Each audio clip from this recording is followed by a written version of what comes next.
Welcome to Device Help Support, your ultimate destination for everything related to device setup, troubleshooting, and optimizing your tech experiences. Subscribe to our YouTube channel for more videos related to setup, troubleshooting, and unboxing.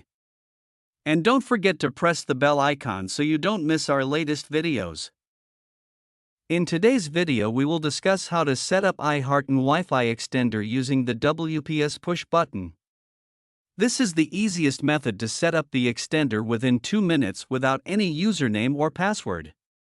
If you're looking for the best extender that gives you the perfect Wi-Fi range coverage, then this video is specially made up for you. So without wasting any time, let's start the setup process. I hope in the end, this video will prove helpful for you. First of all, plug your iHARTAN Wi-Fi extender into a power outlet near your main Wi-Fi router. Wait for the power LED to turn solid, usually green or blue, indicating it's powered on. On your Wi-Fi router, find the WPS button, usually labeled WPS, press and hold the WPS button on your router for about 2 to 3 seconds, then release it. The WPS LED on the router should start blinking. Locate the WPS button on the iHARTAN extender. Within 2 minutes of pressing the router's WPS button, press and hold the WPS button on the iHARTAN extender for about 2 to 3 seconds, then release it.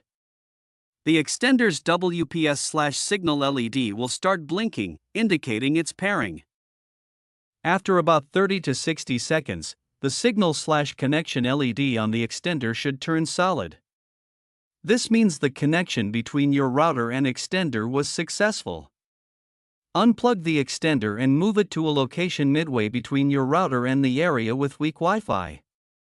Make sure the signal LED is green or solid blue, which indicates a strong connection.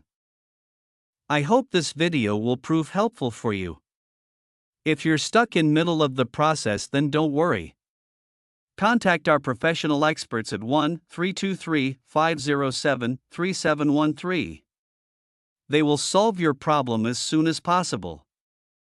Thanks for watching. Don't forget to like, share and subscribe. Devices Help and Support. And also stay tuned for the more updates.